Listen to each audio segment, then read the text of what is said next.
I am Madison Timmons. I'm Chris Susi. And we're paranormal specialists who live in the most haunted city on earth, Savannah, Georgia. Every day is Halloween in our line of work, so join us as we spin true tales of haunts, murders, and disturbing Savannah history.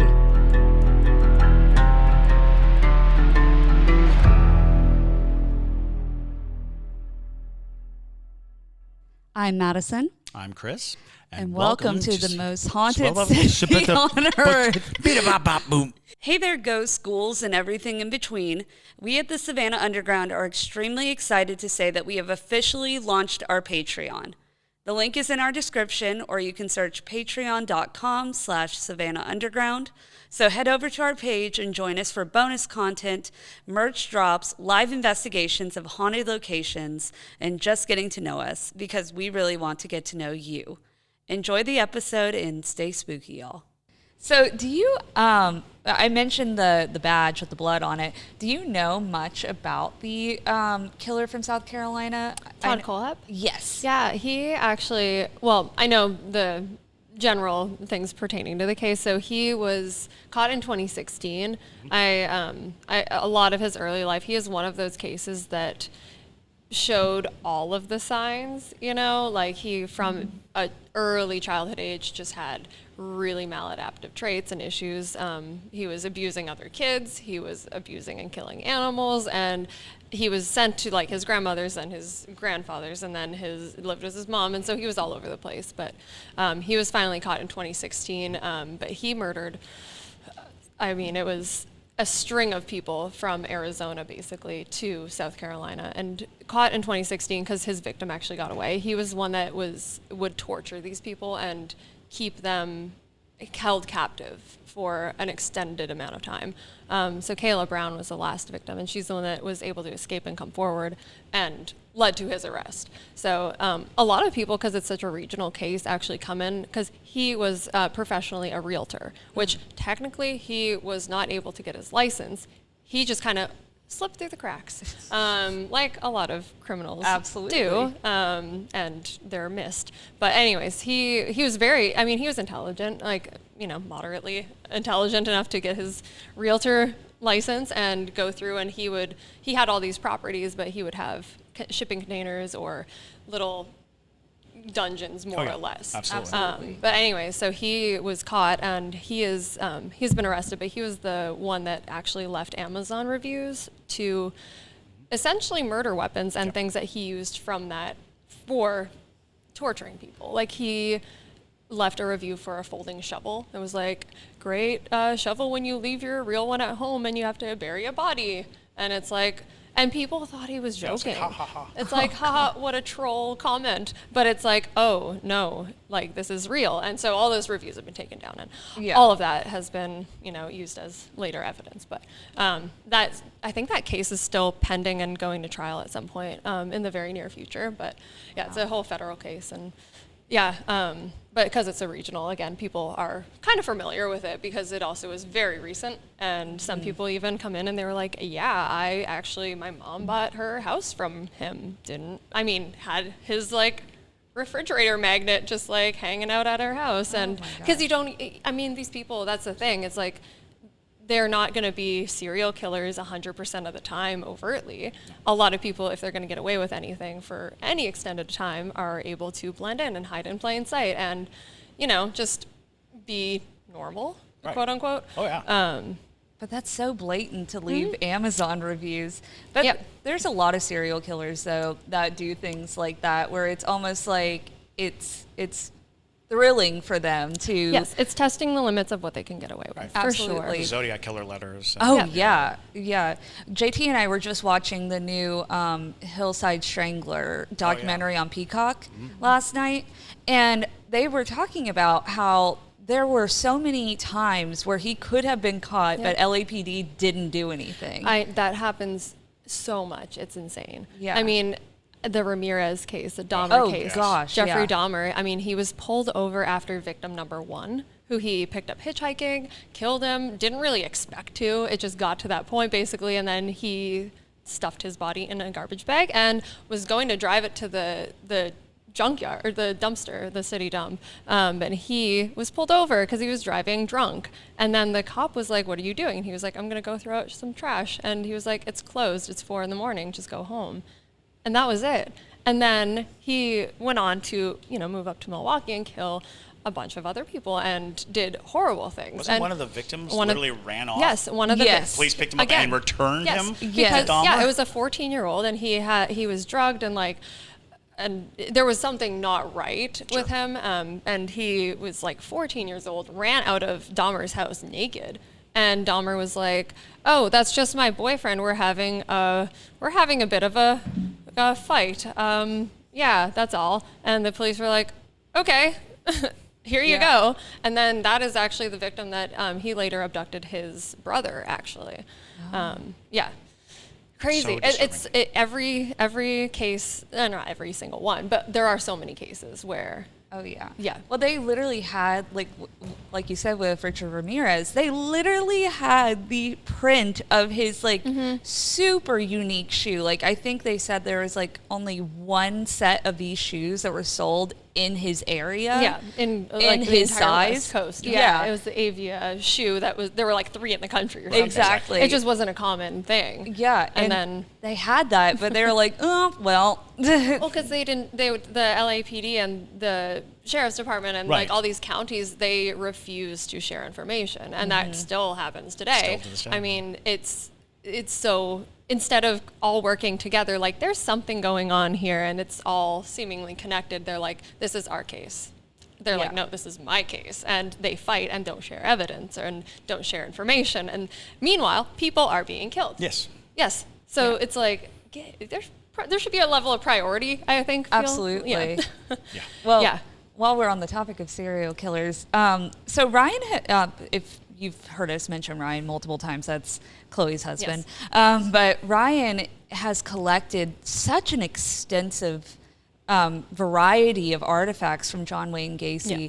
How did he get so many of them, honestly? So to put it to full scope it, he grew up around Chicago and was fascinated with the case since he was a kid. Also having an interest with horror, the parallel with Pennywise, that blew his mind as an 8-year-old. So anyway, so that was just a case that was fascinating to him. And then growing up with that really close in his area to where he was living, he actually ended up living in the same neighborhood that Gacy used to live in, called Norwood Park, which is in the suburbs of Chicago. And so anyways, it really left an impact on him when he was hearing all these stories, people that would go to the bar and have a drink every Wednesday with John, not even knowing. And there were so many stories that he was just fascinated and wanted to know more, because there were seemingly little bits of information that he would get just from talking to people. It's like, I didn't know that, didn't read it in that book, didn't hear about that on this documentary. This is interesting to hear personal stories. And so that really spiraled into reaching out to people that knew him, visited him back in the day.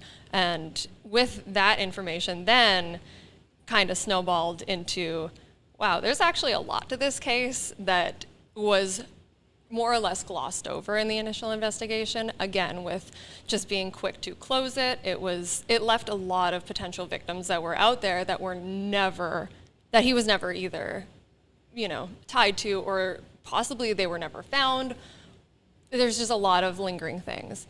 And that's why he was on death row for 15 years, because, all of these appeals were going through basically trying to point out hey, I don't think we have the full story here. It was less it wasn't like he was going to be free or get off of death row. It was more so We need to close these cases. Yeah. Yes, there are. He even said, Gacy, when he was in prison and arrested, to all of his lawyers, he was like, I'm surprised that the police didn't want to look at any of the other properties I built or renovated in Chicago, in Illinois, or out of state, because he traveled a ton for work. And he was a prolific killer. It's insane. It was only a matter of 8 years of time, but it really ramped up between 76 and 78, I think. Yeah, 76 to 78 was the peak of it. Was that peak of it? And 72 to 75, there were 2 murders. 20 plus that we know of. Right. In 2 years? Yeah. That's an insane amount. I know. And he had so many, allegations of sexual assault and coercion that were never explored. That never made it anywhere. I know. think he went to jail in the 60s. Oh, yeah, he was in a rape charge or right. a sexual assault charge. Yeah, he sexually assaulted a 17-year-old basically through the JCs, and it was the son of his campaign manager. Oh, wow. So anyways, and very like higher up politically within the area of Waterloo, Iowa, which is where he was at. But he was sentenced for 10 years, got out within 18 months because it was more of a men's reformatory. He was younger. He was like in his mid-20s, and it was a first charge. So they were like, well, we see signs that you're going to not do terrible things in the future. Well, he was always really good socially. Oh, yeah. He was, super social. He made it pretty high in the JCs. Absolutely, and, public, appearances, and just a very personable person apparently. Yes. So, anyways, we've been actually working on a documentary about the whole case for the past 6 years, no joke. Just because we started digging up, like we started talking to his old lawyers and like appellate people that worked the case that were like, oh no, like there's definitely more to this, and there was actually, crazily enough, there was enough evidence to actually open the case to explore the fact that there were other people that knew what he was doing and helped in varying degrees over the years. For instance, 6 victims went missing during a 72-hour period of him not even being in Illinois. That should have been enough to be like, okay, so there's some other influence, at least one. So anyways, that turned into just exploring that and actually, because we've been trying to like bring final closure basically, because we actually think that we can, just because of all the documents that we've obtained. We have every single PDM record, which has never been looked at in addition to all the other things that we have. So we're actually compiling like collections and evidence more or less and things from all these different sources, because this asshole spread out so much information because he was talking to so many people. So it's hard to actually find all this information, but we're making progress, which is good. And now we can actually see, okay, so he was in this small town renovating a pharmacy for this amount of time. Were there any missing people? Because at the end of the day, too, Chicago they don't want to open this in any capacity. Yeah. Because this is done. This is done to them. They were like, no, we got the main person. We feel good about this, even though it's like there were a lot of victims also that have not come forward publicly, but they've come to us knowing what we do and what we're working on. They don't want to be named. They don't want to be interviewed. They're like, I think that it's valuable for you to know that this happened to me too, because I'm not the only one. Because he didn't kill 100% of the people that he picked up. It was a very sexually motivated crime, and depending on the level of threat the victims posed to him, either outing him or telling people or changing the price if it was a sex work. It could be like his own little rules basically, and nobody. It's hard to follow, but there were a lot of surviving victims that were, let go, that they didn't want to come forward, and he was banking on the stigma of sexual assault perpetrated to males from males would not be reported because of the stigma and embarrassment. Absolutely. And he was unfortunately correct, because that's still happening, It's a crazy case. So there's a lot of depth, and that's the collection more or less is the byproduct of this research and talking to people, honestly, including his younger sister, who we're good friends with at this point. She's one of the sweetest people ever, but been through absolute hell. And there was this whole stigma with her, of course. right after this, she was given death threats, and her kids were threatened. It's like, we didn't know, what do you, expect? But.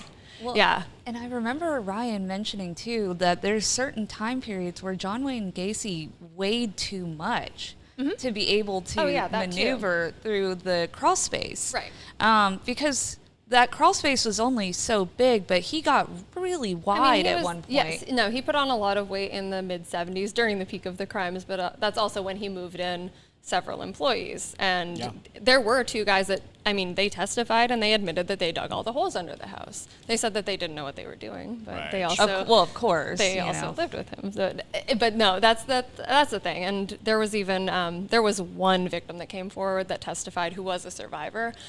He unfortunately passed away, I believe, in 2016, but he testified very briefly, but he mentioned, yes, I was taken hitchhiking, just talking to Gacy, and chloroformed, and then woke up in this house, was tortured for, doesn't know how long. The time kind of he lost track of time, but he would be in and out of consciousness and wake up and see lights flickering on and off in other parts of the house and people talking and having conversations in other rooms while he was being attacked by Gacy. And then he one time woke up to a different person standing in front of him while Gacy was still in the room. So it's like, that should have been a compelling, but that was not the focus of the trial. No, the trial was to be like, okay, Gacy was there, perfect. Yeah. That's all we need. Sweep it under the rug. Get it done. Yeah, Right. I mean, again, it was not about bringing justice or actually bringing conclusions to it. It was putting a murder away, which, like, that's a big part of it. We want to do that, but we also, like, everyone deserves to have closure. Because, like, there's just no doubt that there are other victims, so many other that, and possible other perpetrators. Yes, absolutely. Exactly. Yeah, there's at least three main ones rather that we've found, and then a handful of other people that maybe were just turning a blind eye, but like kind of looks like they were a little bit more close with John. So it's tricky, but again, and it's I wish that people did this back then, because all those people were alive back then, and a lot of them are dead now. Sure. So can't question dead people. It's effectively. Well, I mean, in a theory, if you really wanted to, but that's just a joke. I mean, obviously, it is true. It takes a lot of effort to try to uncover these types of cases, especially with somebody who is so meticulous, like John Wayne Gacy. Yeah. He wasn't a disorganized serial killer for sure. I mean, there are plenty of disorganized serial killers, but everything with him was so methodical in just the way he ran his masked life and how he created this persona in the church. He created this persona over here, and everything was calculated so that way nobody would question him. Yeah. And even his kills were so calculated in the way that you said, you know, who he picked to kill, who he picked to release. Yeah. When everything was intentional. Exactly. You know, there was and way overthought. And I mean, that really also speaks to like the mental state of some of these people. Like a lot will, you know, kind of, I'll notice some things and I'm like, that makes a lot of sense. But, you know, I didn't know this before. Like reading his logbook, he logged every single minute of every single day of his life in prison and before prison. Wow. It's like, I just for fun just tried to do that because I was like, I have a bad memory. I'm going to try to log every time I do something at work. I gave up after about an hour and 45 minutes because I was like, I hate this. That's exhausting. But it's exhausting because but anyway, but he would write down like when he woke up, what he ate, who he mailed stuff to, if he showered, if he didn't shower, he would write down a time for some reason. It's just insane. But that does speak to the obsessive, compulsive, and controlling aspect of these people. And there are also other serial killers that do that same thing where they log different things, and that even like extends into potential hypographia, which is when you are, you know, a lot of schizophrenic people deal with that, where it's just like the compulsion to write, and that is also sometimes a result of traumatic brain injury. So all of these things they all come together, little pieces of the puzzle. Well, and especially I believe he was an extremely narcissistic person too, and I think he really enjoyed watching and detailing everything that he did. He loved controlling. Yeah. That's what he needed to feel. You know, a lot of these people are in the same kind of boat. Yeah. Yeah. But it's so like.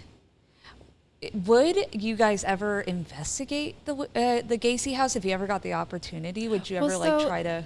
So the house is actually destroyed. Oh. They tore it down, like they gutted it and then destroyed it. And then there was an empty plot of land for a little bit, and a new house is built over it. So there's a new house with a new number. It's technically on the same plot, but like, it's That must have been a hard sell. I mean, I would think so. But yeah. I wonder, well, I'm sure, just on the paranormal side of things, I'm sure that land has so much connected to it because it was the final burial ground for a lot of those boys. Unceremonious burial ground. Exactly. A lot of unresolved. I wonder if those people who are living there now, how much they might be dealing with and whatnot, because a lot of times we see spirits who come from traumatic events, and a lot of times it is from dying from a really traumatic death or, you know, even murder. A lot of times we still see them because sometimes it's hard for them to move on after something like that. So I wonder, I would love to talk to the people who live there, you know, and see what they've experienced throughout their time, or even the people who built the new house on top of it, if anything occurred, because there's got to be something going on in that house outside of it. Logically, you would think so. You for would sure, think just so. with the weight of that whole case. And Hey, y'all, if you love this podcast, you're going to love our other podcast called From One to Wicked. That is a podcast where Madison and I rate malevolent hauntings from around the world on a scale from 1 to wicked. We upload episodes every Monday and Friday on about anywhere you find your podcast. So if you're looking for more spooky content, definitely go check that out. Stay spooky, y'all. the level of trauma. I also find it interesting when people try to say serial killers are demonically possessed. I think that's always a fun topic to go into because a lot of times it's not the case. It usually comes up with the Amityville horror case, Sure. you know. Sure. You know, because he reported saying that there was some kind of like shadowy figure that was telling him to kill his family, and the dog was trying to tell him to kill his family, and the TV and all that stuff. Right. But a lot of people also lean to the schizophrenia side of things. Sure. Yeah. So I always think it's interesting to dive into those concepts also. Well, you got to figure that a lot of demonic stories of the, in history were probably mental disorder. Yeah. Oh, stories, absolutely. and so the fact that they kind of go hand in hand in a lot of instances is the idea of like casting out spirits from people who are, having fits. Yeah. And it's like, well, we now know that the brain is an amazingly complex engine that has lots of compartments and can do amazing things, can change people's, perception and identity, and these are all real things. And 100 years ago, that would have looked like a demonic possession. Certainly, even as close as the mid 20th century, we did not understand those things, and we keep updating. We keep updating what we know about disorders and types of disorder because we're still learning. But that also doesn't exclude a supernatural element, which is something that we may not understand still. Right. That we may still have an answer that is far more technical and far more biological, but the remnants of it are amazing. People have stories. People talk about it all the time. They have these interesting encounters, and who knows what part of the brain is interacting with what stimulus. Right, yeah. I mean, you see intuitive people all the time, so sometimes maybe those intuitive people have a mental disorder, Yeah, you know? there you go. Yeah. So, and they are just connecting dots that look a different way than somebody that doesn't have, that's more like neurotypical. But, Absolutely. Yeah. Yeah, there's plenty of cases of exorcism where it was severe mental illness. The one woman from, I believe she was in Africa, Clara Germana Soleil. Right, yeah. Yeah, she had horrendous schizophrenia and various other mental illnesses, and they practically tortured that girl because they were trying to do these exorcisms on her because she was able to speak languages that she wasn't familiar with and things of that nature. She was very violent towards some nuns and sort of things like that. And so every time they did exorcisms on her, she would get just horrendously tore up practically.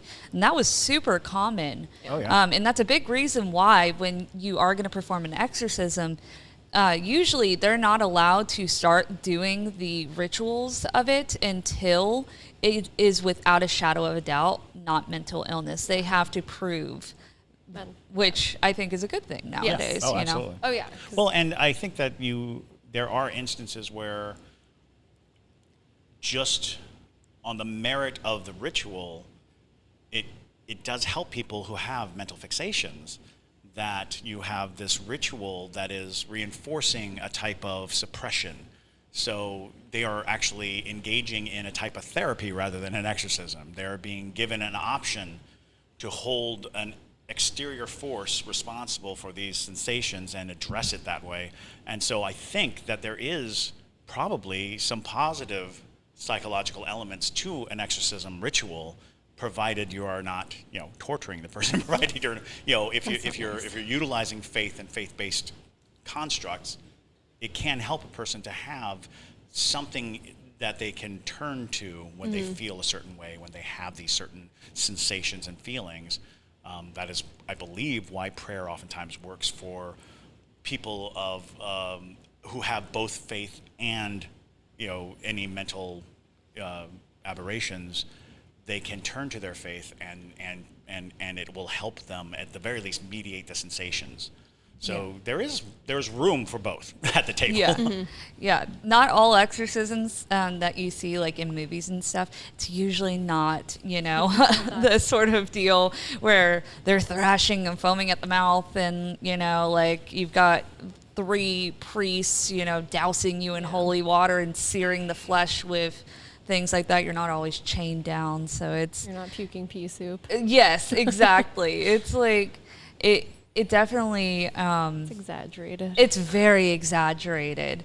Yeah. Well, and in many cases of exorcism, it's very hyperacted. The person receiving the exorcism is actually likely to act out in a way that they think is appropriate. So it feeds each other. Yeah. Definitely. They're like, oh, I'm supposed to thrash around. I'm supposed to kick and right. And I'm going to try to get out. Yeah, exactly. There you go. So it's reactionary for sure. It's very reactionary. Absolutely. But so out of every artifact in the museum, what is your favorite artifact? That's so hard to answer because I have such a love for all of these topics so deeply, and there's such a cool history with so many of them. Oh man, yeah, it's really we do have I'll narrow it down to like one of my favorite standout exhibits on the true crime side of things is actually all of the stuff pertaining to the Ed Gein case, just because we didn't even know it existed, because all of Gein was he was not a serial killer by, today's standards or the standards back then. He did kill 2 women, but he robbed graves and made things out of people. There is a lot of misconceptions and a lot steeped in folklore, like he didn't actually make a nipple belt or a lampshade, but he did make skullcap bowls and a wastebasket made out of flesh, and kept women that he thought looked like or reminded him of his mom. So anyways, there's a lot to get into there, and we've actually, all of the stuff that comprises of the Gein case comes from the lead polygraph expert for the Wisconsin Crime Lab, who did every single interview with him. And so that is some really invaluable information-wise stuff. And we've been going through it, and we're able to we're archiving and working on preserving it, because it's the only stuff left, because he was actually acquitted of most of the charges, all but 1 murder, which is insane. So that was just a quick way of getting done with the case so that nobody had to talk about it ever again, and the legal way of disposing of all of this crazy evidence that they were like, this is traumatic, let's destroy it. Right. Same town that burned his house down right before the auction that would have paid restitution and for a trial. So that shows where they're kind of it's interesting because it's that it is Midwestern corridor of Wisconsin, Chicago, Illinois. There's quite a few serial killers, and I blame the winters. Fair enough. Yeah, I'm from the East Coast of Canada, so that there you go. Yeah, you either hibernate or apparently go crazy. Apparently. But no, that's one of my favorite exhibits, just because that's stuff that, again, should have technically been destroyed, because it was never public record used in trial. A lot of it didn't make it to trial because of the acquittals. So that's one of the things that is in there that I can't believe that we have. And then, of course, the depth of the Gacy case, that whole thing is fascinating. And I really, actually, through Ryan's collecting, developed a really, really soft spot for all the sideshow history, because I just didn't know that much about it before. It was always interesting, but seeing the lives of some of these people, and there's definitely 2 sides to the sideshow, too, where it's a lot of the early first iteration of the sideshow in the Victorian era, it was a lot of exploitation and a lot of people that were forced into this because people had no clue what they were doing at all. They were like, a woman with a beard? Oh my gosh, this is crazy, And then with the downfall of the sideshow before the Great Depression, there was kind of a stagnant moment. And then with the resurgence, with the Ripley's Auditorium and the Chicago World's Fair, there was more there was an importance placed on the performers and unique talents of them. Frida Pushnik was a little girl with she was born with no limbs because her mom had a botched appendectomy when she was pregnant. But her mom she encouraged her to like do just figure out how to do things that, however you do them. And so she lived very normally, and was one of the first demonstrations of, her lectures would be, "Hi, I'm Frida, I'm 9, and I won a certificate in penmanship, and this is how I write." And then people were like, "Oh, you actually are totally capable of all of these things." And it really made disabilities visible, I think, in a capacity, and paved the way for more positive things later in life. Absolutely. And it was also a community for a lot of these people who were persecuted to actually feel safe. And so that was just a total part of the sideshow that I just didn't really explore, but it's super powerful and like really empowering and interesting for sure. Oh. Yeah, so I love that stuff. Absolutely. Well, sideshow and circus has always been kind of like, it felt like it started out as a place where they just send people who didn't belong. So like, I think we've mentioned how there was one woman who was kidnapped by a Native American tribe or whatever, and she ended up getting raised with them, and they did the traditional tattooing of her face. But after she left the tribe, she had to go to the sideshow because she didn't belong in modern society. Misfit kind of exactly. status, yeah. And I mean, there were even laws, like they were nicknamed ugly laws that were enacted from 1867 until 1974 in the U.S. 1974. Oh my but gosh. it prohibited if you were disfigured, maimed, or deformed, or it was the unsightly beggar ordinance is the correct term for it. But San Francisco's was, if you were maimed, disfigured, deformed, you can't go out in public. Go outside, yeah. You can't go out in public. That's very true. The exception to that, it was two options basically: hiding or sideshow. Right. And and that was a lot of people's only way to actually have a life and go out in public and make money for themselves. That's a forgotten element, because people are very quick to be, it's very exploitive, and it was. Yeah. Don't get that wrong. But it was also opportunity that would not exist in any other realm, because society was a monster. It absolutely shunned them. It absolutely kept them behind closed doors. Yeah, it was, would not let them go to school. Would not let them get jobs. And now and now there are laws protecting people that have disability and are but it's that's it a definitely long haul. 1970s, good lord. I know, 74. Seriously. Yeah, they became unconstitutional by that point. It's like, that seems a little late, guys. Right? But yeah, I mean, to be enacted in the first place is insane to me. But yeah, you would think that would be like gone by 1906, but no. It might have just been one of those forgotten laws. I think just probably. a law that nobody really thinks to, Sure. Like actually pursue finding people. Yeah. I don't think it was, but the fact that it was on the books until that point is insane. It really is. But yeah, it definitely is a whole thing that started out of like a fascination and exploitative kind of thing, and then shifted into like basically these totally normal people that could just shove like pins through their face or had an extra leg were like then exploiting you because you had to pay to look at them. Right, exactly. There's an empowering moment when they're like this, and they're like the best, and some of them were like the best educated, like most well traveled, and like they even say they don't reflect on their sideshow days negatively. Like they loved what they did, and they couldn't have imagined any other life because it just was what they liked doing. And there was definitely two sides of the coin, with everything. Well, in human nature, we always have sought after the odd or the unusual or the morbid. Even back in like the 1700s, the morgues used to put bodies in the windows for people to come see. It was technically meant for, identifying bodies and things like that, especially over in England. Yeah. But people would gather because they wanted to see a dead body, which is so sick. Yeah. But, because it's funny, there was like so many books at that time, like in the Victorian era and the colonial periods and all that were banned because, this is literary material that shouldn't be consumed, but you can see a dead body in a window and we'll dress it up for you and things like that, which is absolutely, which I think is so interesting about humans. And we still are kind of like that to this day. Oh gosh, yeah. But we just adapted it. Instead, we look at it on the internet, or we, you know. We make our horror movies. Yeah. Exactly. We watch documentaries. Yeah. Or we watch our true crimes. Exactly. Yeah. And I feel like even with true crime too, it's especially in that because people want the even more gory details.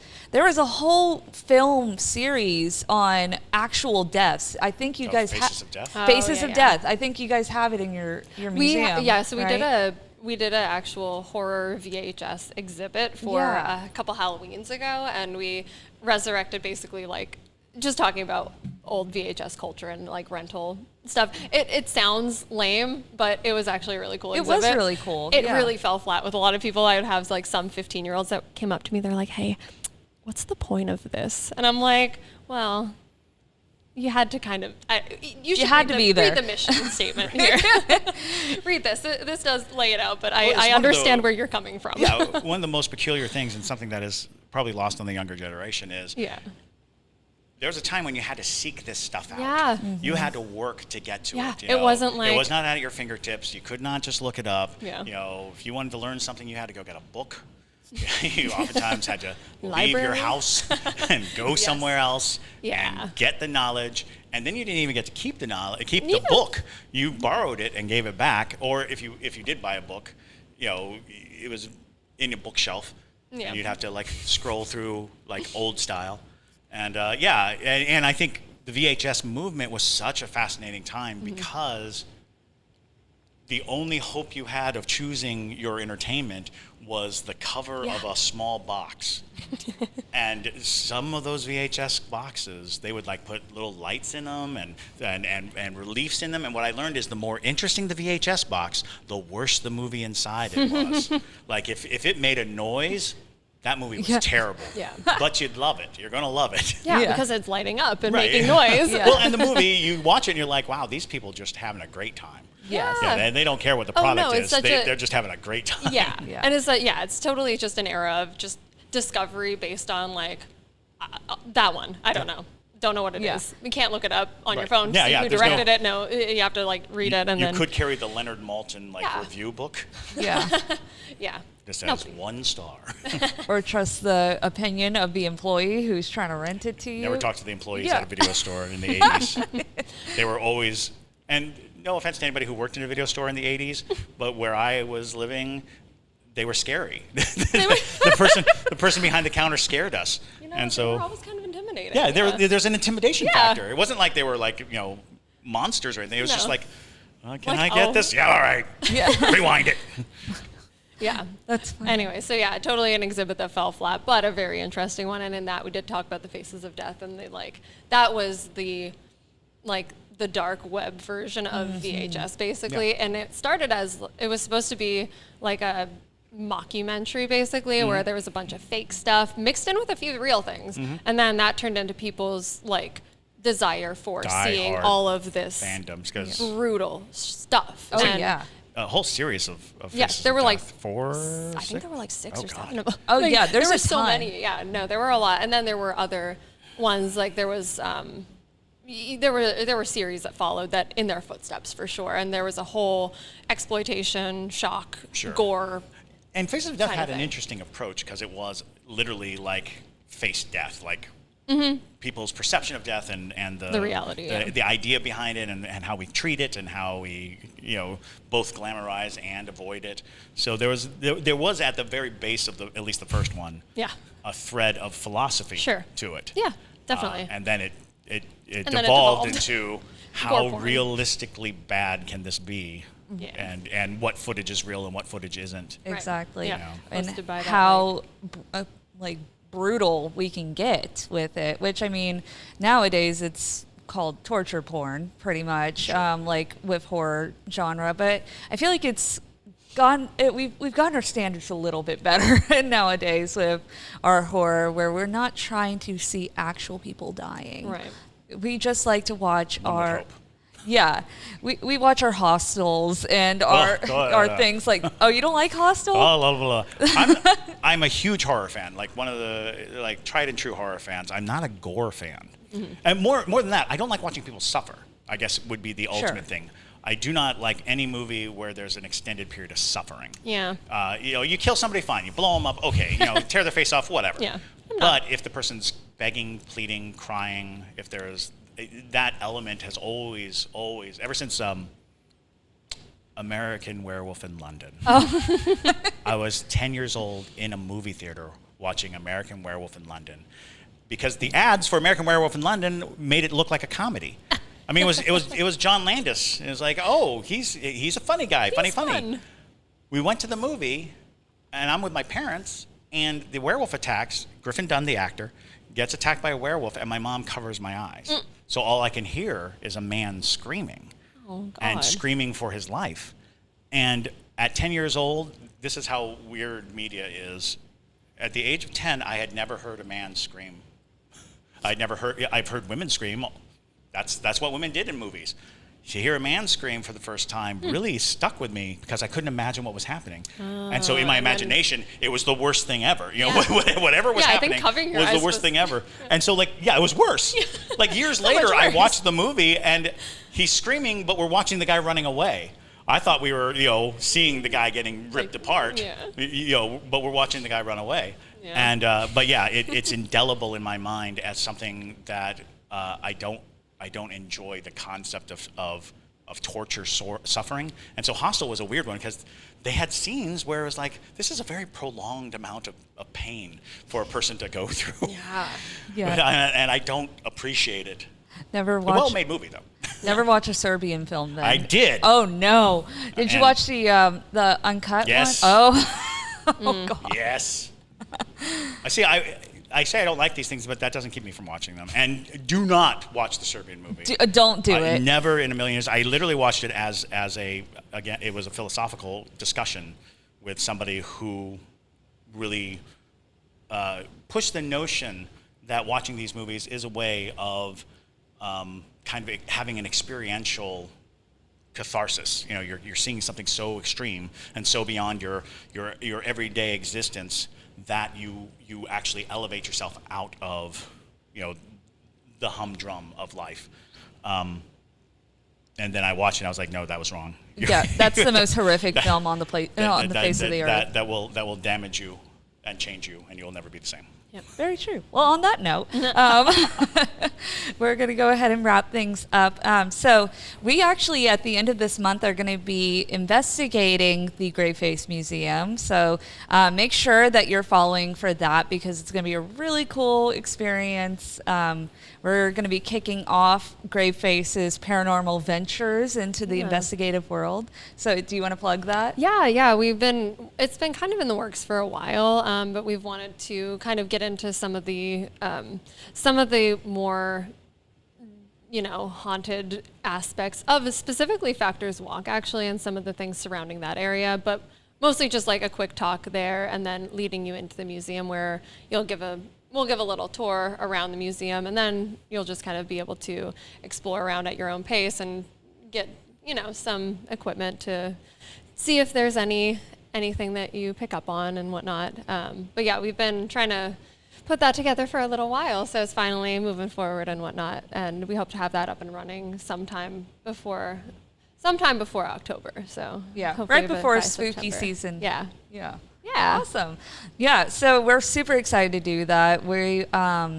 I love that building. I love the museum, so very excited to investigate some of those objects. Maybe we'll have the doll there. Yeah. And we'll see what's going on with that. But otherwise, please do follow us on TikTok and Instagram if you don't already. We are The Savannah Underground on TikTok and Just Savannah Underground on Instagram. Also, if you want to see more exclusive content, more investigations, merch, and things like that, please consider becoming a patron on our Patreon. You can find us at patreon.com/Savannah Underground. But Chris, do you have a ghost tip for us? Yeah, don't watch the Serbian film. Don't do it. I completely agree with that. But we will see you in another. Do you have a picture? Oh, we do, yeah. Yeah, go ahead, plug it. Oh yeah. No, we have a Patreon as well. It's if you just look up Graveface on Patreon, we'll pop up. We're the only Graveface on there. But yeah, we upload actually. We have a shirt club because we do all like screen printing, so we have that. But benefits include Ryan unboxing stuff like pertaining to museum things. He talks about some of the releases on TerraVision and stuff that he's working on, and the like record label kind of side of things. And just updates on like when we opened the store in Chicago, we did like a whole walkthrough of that, and yeah, it just kind of it keeps you up to date on everything, really. Absolutely. But we have tiers as low as like $1, so yeah, it's just Yeah. just more of just where to see all the stuff that we don't put on social media. Yeah, and their shirts are the best. Y'all have seen me wear a couple of them on Thanks. this podcast. So yeah, Oh, you're like the one wearing JT's one. wearing. Yeah. This was Wear from this like every week. yeah. I've seen you. Yeah, wearing from that their a few times. horror miss event a couple years ago. Yeah. But yeah, definitely become a patron of Graveface. Become a patron of us if you are enjoying that kind of content. So, with that being said, my name is Madison Timmons, I'm Chris Susi. and stay Suki, y'all.